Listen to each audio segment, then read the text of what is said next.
আজকে আমি এই ফুলকপিটা দিয়ে বানাবো ফুলকপির ডালনা। পুরো ভিডিওটা দেখে খুব সহজে আপনিও বানিয়ে ফেলুন। চলুন শুরু করা যাক। প্রথমে একটা কড়াইয়ে 6 থেকে 7 টেবিল স্পুনের মতো সরষের তেল দিচ্ছি। কিউব করে কাটা 3টে আলু দিচ্ছি।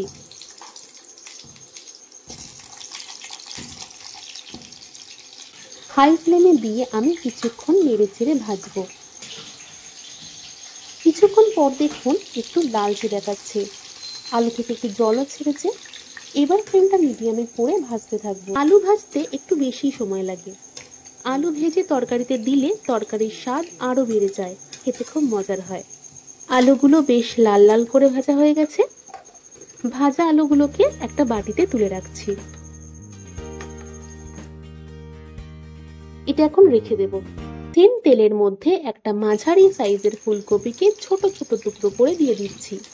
সব টুকরোকে সেম সাইজে কাটার চেষ্টা করবেন, তাহলে সেম টাইমে সবটা ভাজা হয়ে যাবে।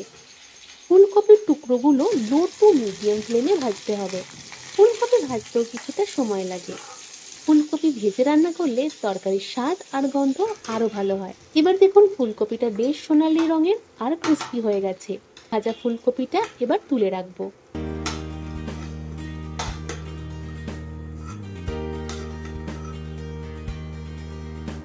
এটা এখন রেখে দেব। সেম তেলের মধ্যে 100 গ্রামের মতো কড়াইশুঁটি দিয়ে একটু নেড়ে চেড়ে তুলে রাখবো। কড়াইশুঁটি বেশি ভাজবো না।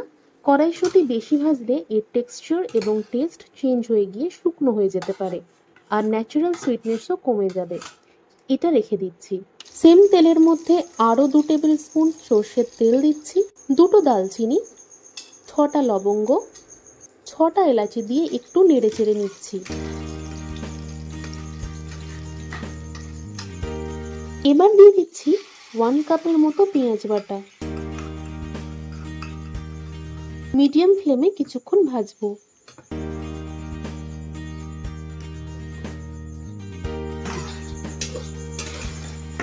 এবার দিয়ে দিচ্ছি 2 টেবিল স্পুনের মতো আদা রসুন বাটা।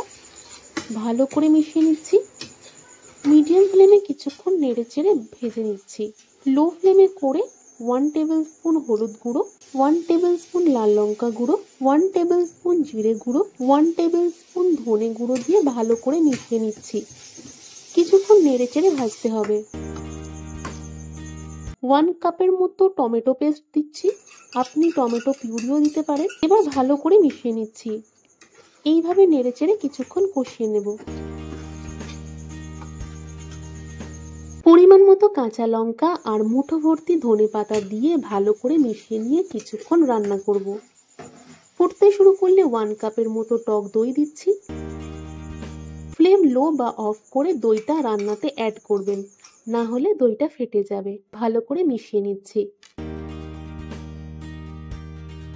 মিশ্রণটা খুব ঘন দেখাচ্ছে। দইয়ের বাটিটা ধুয়ে 1 কাপের মতো জল দিয়ে মিশিয়ে নিয়ে কিছুক্ষণ রান্না করব। ফুটতে শুরু করেছে। এবার একটু নেড়ে নেব যাতে নিচে না বসে যায়। 1 গ্লাস পরিমাণ জল দিচ্ছি। ভালো করে মিশিয়ে নিচ্ছি। হাই ফ্লেমে করে কিছুক্ষণ ফোটাবো। কিছুক্ষণ পরে দেখুন ফুটতে শুরু করেছে। নেড়ে নিচ্ছি যাতে নিচে না বসে যায়।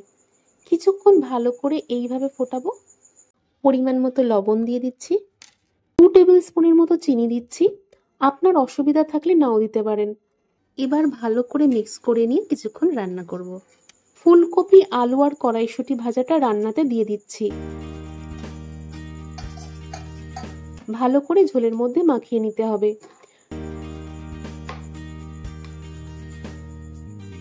ঢাকনা দিয়ে কিছুক্ষণ রান্না করব।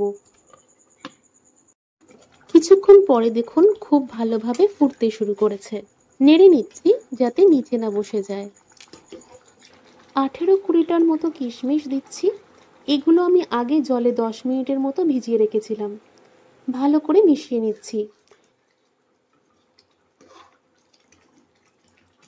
লো ফ্লেমে সেদ্ধ হওয়া পর্যন্ত ঢাকনা বন্ধ করে রান্না করব।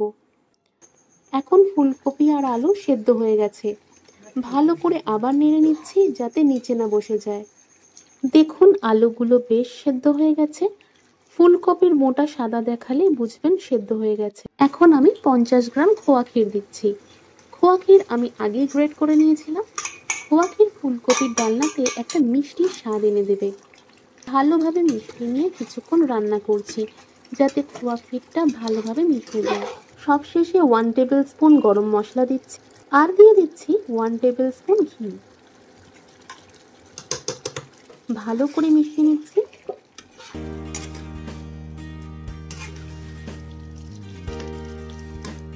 এবার ফ্লেমটা অফ করে 10 মিনিট পর পরিবেশন করুন। ফুলকপির ডালনা ভাত বা লুচির সঙ্গে খেতে অসাধারণ লাগে। এছাড়াও গরম ভাত বা খিচুড়ির সঙ্গে বেশ জমে যাবে। নতুন নতুন রেসিপি নিয়ে আবার ফিরে আসবো। ততদিন সুস্থ থাকুন, ভালো থাকুন।